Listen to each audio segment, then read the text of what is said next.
Shanti, Shanti, Shanti.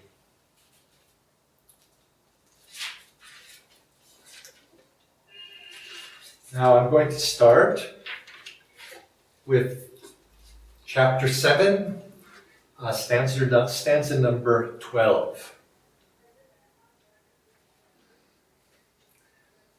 Arjuna said, O Lord, thou art the supreme spirit, the supreme shelter, the supreme purity, the one, self-manifested being, the causeless, the eternal, the omnipresent. Thus do all the sages, the divine seer Narada, Asila, Devala, Vyasa, and you yourself, Krishna, declare. Arjuna continues, O Keshava, I consider all that you have revealed to me as the eternal truth. Neither gods nor demons know your manifestations. O Supreme Person, origin of beings, Lord of all creatures, God of gods, sustainer of the world, verily, you alone are self-knowing.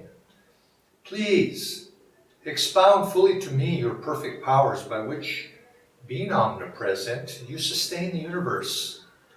O Supreme Yogi, Krishna, how shall I meditate on you? To know you as you are, in what forms and aspects can I most accurately think of you? O Janardana, tell me at length of your yoga powers and manifestations, for I never tire of listening to your nectar-like speech of yours. The blessed Lord said, O best of princes, I shall willingly relate to you something of my manifestations, but I'll relate only those which are outstanding, for of my variety there is no end. And here then, of course, if we know the Gita, Krishna goes on and says he's the best of this and the best of that, and we'll get to that next week. When we are children, we grow up, and if we were raised in a religious family, we go to temple, we go to church, and our parents teach us about spiritual life, and they teach us about God, and we grow up believing in God. But I would suspect most children, they just take it for granted, this is how things are, and they don't really question that too much. And if a person's perhaps brought without in a church, without no religious upbringing, they grow up and they probably don't think about it much either. And both of them, because they're just children and they just accept what comes in life as a young age and their parents teach them. But as they get older, whether they're in a church or in a temple, in a sect, in a religion, they begin to wonder about what is God. And they've been learning this, and perhaps they read scripture, they read whether it's east or west, the appropriate scripture, and they begin to ask that question: what is this divine? Now, can you turn that off up there? Excuse me. They begin to ask these questions of what is God? What is all this about? And if they're not raised in a religion, they begin also to question, what is this that I hear about God and I hear about these sorts of things, and I'd like to know. And this questioning naturally begins to come up, and they begin to look into the spiritual life of trying to understand.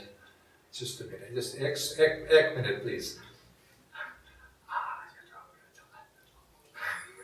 Excuse me. My technicians were having some problems, and so I got them to calm down. When they grow up, they begin to ask these questions, and they begin to explore. We begin to read scriptures, and on our own, we begin to look into what is this all about, and we try to explore on our own. But one of the things that I think everybody who has inquired and looked deeply into the spiritual life, whether they're a believer as a young age or not, is they come across the testimony of great saints. And here we find in the Bhagavad Gita that Arjuna is saying, yes, all these great ones, Narada and Asila and all these others, they have testified, Krishna, to your greatness. And when we hear the testimony of great ones that have gone before us, it naturally encourages us. It gives us a sense of, yes, there must be something about this. And because we can see in their lives testimony of how they themselves have been great ones. And I know when I read the autobiography of a yogi, I grew up and these questions began to come into my mind. And I just didn't know whether it was true or not and how would I even proceed to explore this. And I was skeptical. But yet I read the autobiography of a yogi and I read about Yogananda and his exposition and talking about great saints. And it inspired me and it gave me hope that there might be something to this. And it began to awaken within me, you might say, these samskars from the past. I began to think, what is the spiritual life about? And I began to become curious, and I began to have hope that there was truth to it, because people that had gone before me had testified to it from their own inner experience. Whereas before that, it was simply that how religion perhaps had improved a person's life, how they believed that certain things were true, but it was not something that was convincing to me. And so this is the natural progression that people, when they begin to ask these important questions, whether what God is about or what this world is about, what's life about, it's the testimony of those that have gone before us. And this is what the Gita is explaining here. But this is only the beginning step. We have that testimony, but yet after we hear that, the next natural question that begins to arise in us is we want to know more about it. We want to know, what is this spiritual life about? What is God about? I want to know, to have description of what this is. And so here we find Arjuna, again, acting in his role as the every devotee. He's the representative of the disciple of you and I, asking this question. Explain to me, Krishna, what is your powers? What are you? What is this power that you are? Please tell me. And so he begins to question Krishna in this way. And this is what comes to the devotee too, is when we are encouraged, we have hope, we then want to know more. And we naturally, our natural curiosity, we want God described. What is God? What is his nature? Now this is difficult because, of course, God cannot be described definitively in words. It's something much beyond that. It's like describing something outwardly, but you don't get the essence of it. And even for somebody who's not a believer, perhaps you could explain something and they would have a preconceived notion. But if you're a non-believer, what do you believe in? And this is that story that I've probably told before, of how Swamiji explained to a fellow in an audience who asked him, "Sir, well, I'm an atheist. What would you have to say to me?" And Swami said, "Well, why don't you think of God as your own highest potential?" And the man thought about that for a moment. He says, "Yes, that's a good answer. I can accept that." We need to have some sense, the mind needs to have some conceptualization of what God is in order for us to, you might say, to be satisfied, to have some framework to direct our devotion toward, something that we can aspire toward. The mind craves that, and it's not that there will be one perfect answer that is going to be able to satisfy everybody. And this is why it's silly when you find people of different religions arguing about, well, God is this, God is that. No, God is something else. This is very silly. God is everything. You could say God is infinity itself, and so consequently could take infinite number of manifestations, infinite number of explanations. But the rational mind cannot conceive of it. But yet it has to have some explanation, some concept. Paramahansa Yogananda said it's necessary, really, for most devotees. I suppose there's exceptions, but most devotees need to have some conception in which to direct their aspirations, some conception of God in which to direct their their prayers. So if we think of God in terms of an avatar, Krishna in this case, or perhaps one of the avatars historically, or in Christianity, maybe think of Jesus Christ, or in my case, I think of the Guru. Guru is a representation of the Divine Mother, whatever form it takes. Now, to the atheist, you could say, just think of it as your higher self, or that potential. It gives you something toward which you can aspire toward. And we know, those of us who know the Gita a little bit, that Krishna is now going to go into a listing of all those possible, you might say, representations of his manifestation, and he's going to expound upon them. But this is the next stage that comes. First we have the testimony of others. Then the natural inquiry begins to come up with, what is God? And that in itself is enough for many people. They'll have a definition. They'll say, okay, that's God. And you might say, put it on their mental altar, and they'll bow to that. But for the curious devotee, or the devotee who wants more, demands more than that. And you come to the realization, as I suspect many of you have that are tuning in this evening, that that's not enough. And the question that we have asked of what is God is probably not the proper question. The next question that comes up after that is, yes, what is God has been answered in some form, but I now need to know, how do I experience God? That is a better question. How do I know it for myself inwardly by my own inner experience?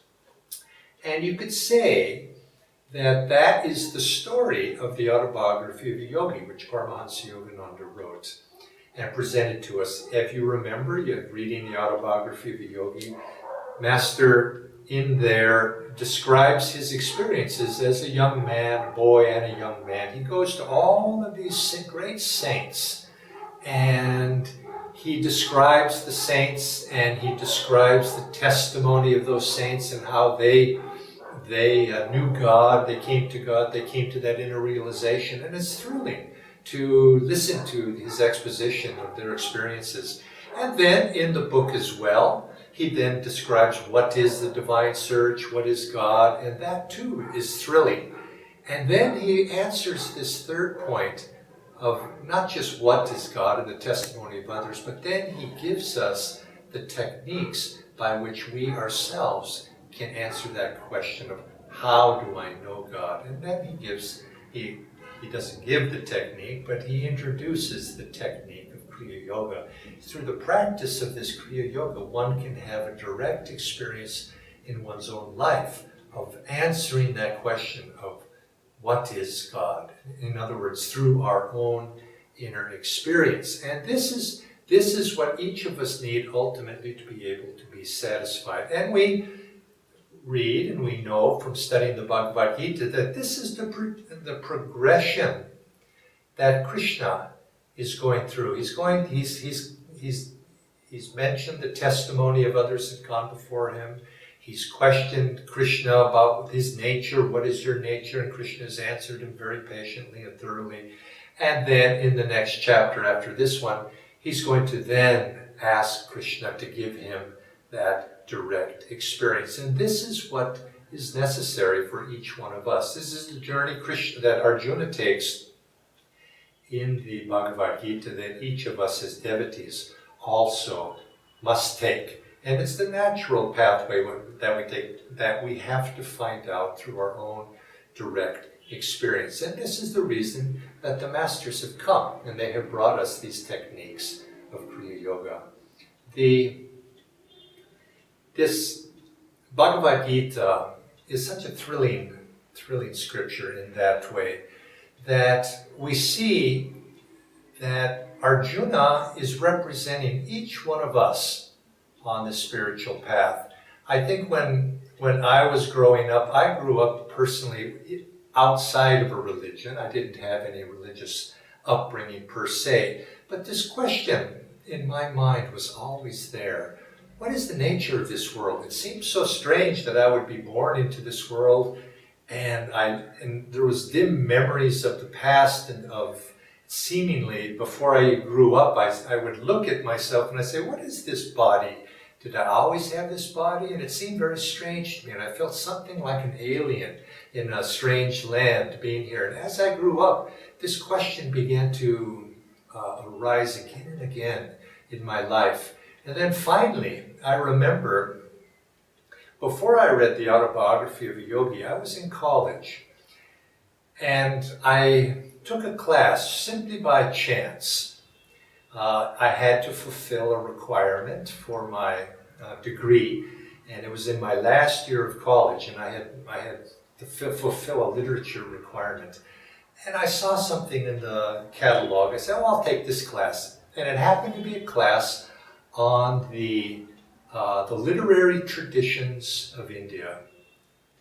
And of course, this was not a very common class that people took. It wasn't a big class, but there were maybe 20 people in the class. And so I took the class, and it turned out to be a class of a man who was very, very interested in the Bhagavad Gita. And basically, I took a class for 10 weeks studying the Bhagavad Gita and the Mahabharata. And it was a very serendipitous, if you might say, or coincidental. And it opened up this great scripture to me. And it was through listening to this man's exposition of what the Bhagavad Gita was about and the potential that Arjuna represented for each disciple. It was so thrilling. I remember that. And I said, I have to study this. I have to know more about this. And one by one, it's interesting how God comes to us in these mysterious ways. You might say, step by step, I began to be led through this interest in the Bhagavad Gita at that time. I began to be led to a deeper and deeper understanding of the teachings. The first thing that happened is there was a Swami who lived in the neighborhood, not our Swami Kriyananda. There was a different Swami who lived in the neighborhood, and he held every once a week he would hold a Gita satsang in a room at the university. And since I took this class and I was learning about the Bhagavad Gita, I decided to go to this class, and he began to expound upon the Bhagavad Gita. And then he sent me, you might say, said, "Oh, if you're interested in this, there's another temple close by where we talk about the Gita on Thursday nights, and you could go there." So I began to follow this string of the Bhagavad Gita one by one. And it was that, ultimately, that led me to a bookstore in that neighborhood where I was looking for something related to the Bhagavad Gita that I ran across, the autobiography of a yogi by Paramahansa Yogananda. And so, for all of these years since then, I've always had this deep appreciation for the Bhagavad Gita. It held some special message for me, and it was through that it brought me onto the spiritual path. But this question, and it began to arise within me as I read the Gita. What is this all about? And I read, and you could see the testimony of Arjuna, and I began to read the testimony of other saints who have read this and expounded upon this Gita, that yes, there's more than this material life of career and outward worldly existence. There's something more there. And I began to follow that string as well. And eventually, of course, the question began to come within me as well. But how? How do we know these things? How the saints throughout the ages, how have they been able to verify if this is true or not? I can't simply take the word of somebody. And I think this is what I would recommend to all of us, is don't be satisfied with Scripture, how beautiful it is. The Gita was beautiful, but it didn't satisfy me because I didn't have the direct experience. But it did lead me to the autobiography of a yogi, which did lead me to this study of Kriya Yoga. But don't be satisfied just with Scripture alone, or don't be satisfied with the testimony of others, however beautiful that is. We have to experience for ourselves. And so in our case, in our tradition, I was led to the teachings of Kriya Yoga. And through the practice of Kriya Yoga, we begin to have a direct experience. That experience comes little by little. First, we begin to experience a sense of peace within ourselves. Then we begin to experience a sense of joy that begins to awaken as we begin to practice Kriya Yoga. And as that begins to awaken within us, we begin to understand the deeper nature of what is being said in the scriptures. You could say all scripture is taking us in the same direction, whether that's scripture of the East or whether it's scripture of the West. All of them have that purpose to take us deep within ourselves to find to find God and the experience of God within our own deeper, higher self, leading us inwardly. Lahiri Mahashai said, all scripture is simply, in one form or another, true scripture is a description of the inward path to lead us inward into the deep spine, ultimately, and then to uplift that energy up to the point between the eyebrows and to be able to rest there. All is allegorical or metaphorical for that inward journey that the soul must take. And this is what Krishna is describing, is a prelude. I'm saying this as a prelude, which Krishna will be describing this great experience of the cosmic vision that Krishna, or that Arjuna's questions are leading him to. He's asked for the description of what God is. He's described the testimony of other great saints. And now, after Krishna answers these preliminary questions, he's going to ask Krishna for that direct experience himself. And this is the direction that all of us take as the disciple, of having that direct experience of the divine vision. But it comes through effort, and it comes through practicing, and it comes through the grace of the Guru's blessings. In this case, also represented by Krishna to his disciple Arjuna. So next week, we're going to discuss the divine qualities that Arjuna is asking Krishna about in this week's reading. So until next week, many blessings. Om.